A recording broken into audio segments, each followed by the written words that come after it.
ఈ యుద్ధంలో దత్తపుత్రుడు, ఈ యుద్ధంలో మన ప్రత్యర్థులు చూడండి. ఈ యుద్ధంలో ఓ దత్తపుత్రుడు, ఓ ఎల్లో మీడియా అంటే ఈ పాటికే మీకు అర్థమై ఉంటుంది. ఓ ఈనాడు, ఓ ఆంధ్రజ్యోతి, ఓ టీవీ5 వీరందరూ కాక ఈ రాష్ట్రాన్ని విడగొట్టిన పార్టీ, ఈ రాష్ట్రాన్ని ప్రత్యేక హోదా ఇవ్వకుండా అన్యాయం చేసిన మరో పార్టీ, వీరంతా కూడా ప్రత్యక్షంగాను పరోక్షంగాను రాష్ట్ర ప్రజల వ్యతిరేక పక్షం. వీరిది చంద్రబాబు పక్షం. వీరందరూ యుద్ధం చేస్తా ఉన్నారు, వీరందరూ యుద్ధానికి వస్తా ఉన్నారు కేవలం మీ బిడ్డ ఒక్కడి మీద.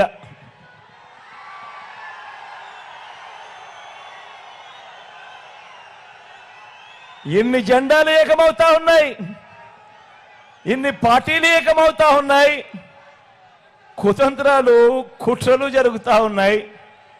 కేవలం మీ బిడ్డ ఒక్కడే ఇటువైపున.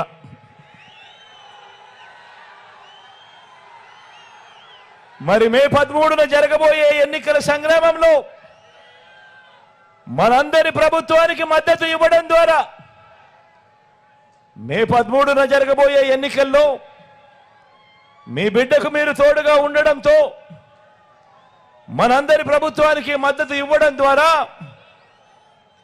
పేదలు, పిల్లలు, అక్క చెల్లెమ్మలు, అవ్వ తాతలు, రైతులు, బడుగులు, బలహీన వర్గాలు, మైనారిటీలు, వృత్తి వర్గాలు వీరందరి తరపున నిలబడి వీరందరినీ రక్షించేందుకు మీరంతా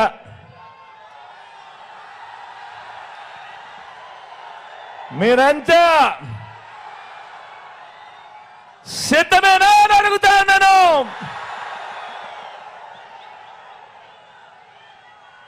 ధర్మాన్ని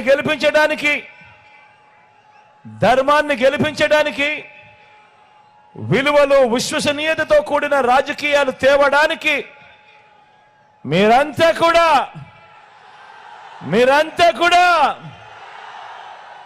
సిద్ధమేనా అని అడుగుతా ఉన్నాను.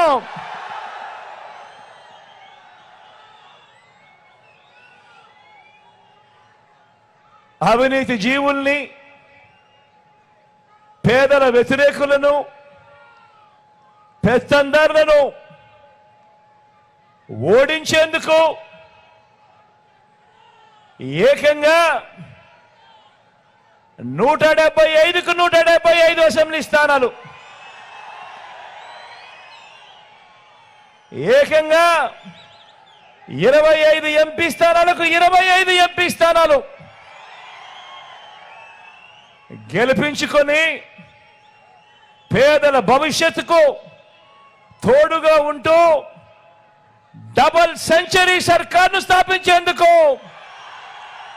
సిద్ధమేనా అని అడుగుతా ఉన్నాను.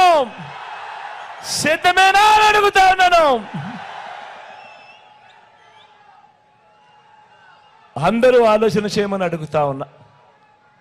ఇదే గడియల్లో, ఇదే సమయంలో ప్రతి ఒక్కరూ కూడా ఆలోచన చేయమని కోరుతా ఉన్నా. ఒక మనిషి జీవితకాలంలో ప్రతిరోజు కూడా ఎంతో విలువైనది.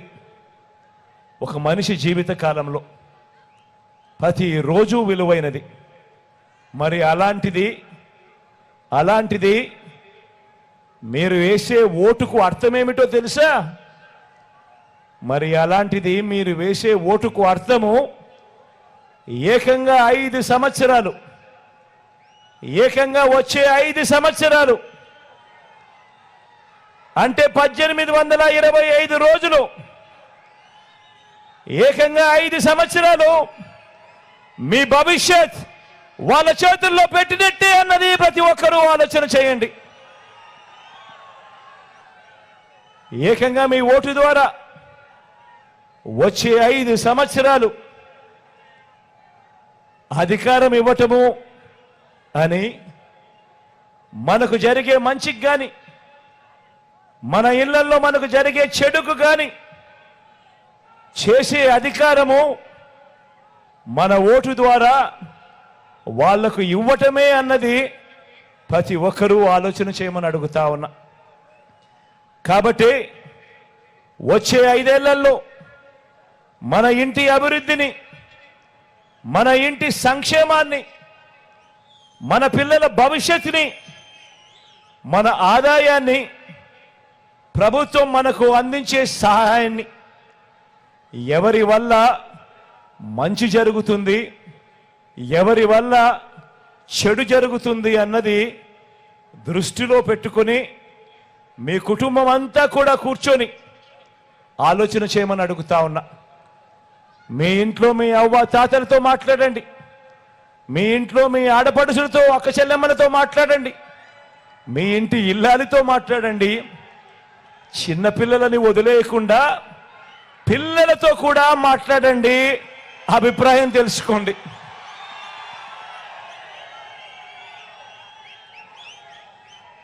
అందరితో ఆలోచన చేసి ఎవరి వల్ల మీకు మంచి జరిగింది, ఎవరి వల్ల మీకు మంచి జరిగింది, ఎవరు ఉంటే మీకు మంచి జరుగుతుంది అన్న ఆలోచన నిర్ణయం తీసుకోమని తర్వాతే ఓటు వేసే ముందు అని చెప్పి అడుగుతా ఉన్నా. ఎందుకంటే ఇంతకు ముందే నేను చెప్పా, ఈ ఓటు కేవలం ఎమ్మెల్యేలను ఎంపీలను ఎన్నుకునేందుకు వేసే ఓటు కాదు ఇది. ఈ ఓటు వల్ల మీ తలరాతలు, మీ భవిష్యత్తు మారుతుంది అన్నది ప్రతి ఒక్కరూ జ్ఞాపకం పెట్టుకోమని కోరుతా ఉన్నా. ప్రతి ఒక్కరూ ఇంటికి వెళ్ళండి, ప్రతి ఒక్కరూ ఇంటి పక్కనే ఉన్న ఇరుగు పొరుగు ఇళ్లల్లో ఉన్న అక్క చెల్లెమ్మల కుటుంబాలను వాళ్ళను సందర్శించండి. ప్రతి ఒక్కరూ కూడా గత 10 ఏళ్లలో అంటే చంద్రబాబు నాయుడు గారు 5 సంవత్సరాలు, మీ బిడ్డ పాలన ఈ 5 సంవత్సరాలు, మొత్తం 10 ఏళ్ళు. ఈ 10 ఏళ్ళు మొదట 5 ఏళ్ళు పాలించిన చంద్రబాబు ప్రభుత్వం ఏం చేసింది, తర్వాత 5 ఏళ్ళు మనందరి ప్రభుత్వం, మీ బిడ్డ ప్రభుత్వం, మీ బిడ్డ ప్రభుత్వంలో మీ ప్రతి ఇంట్లో కూడా ఏం మంచి జరిగింది అన్నది గమనించి ఆలోచన చేసి నిర్ణయం తీసుకోండి.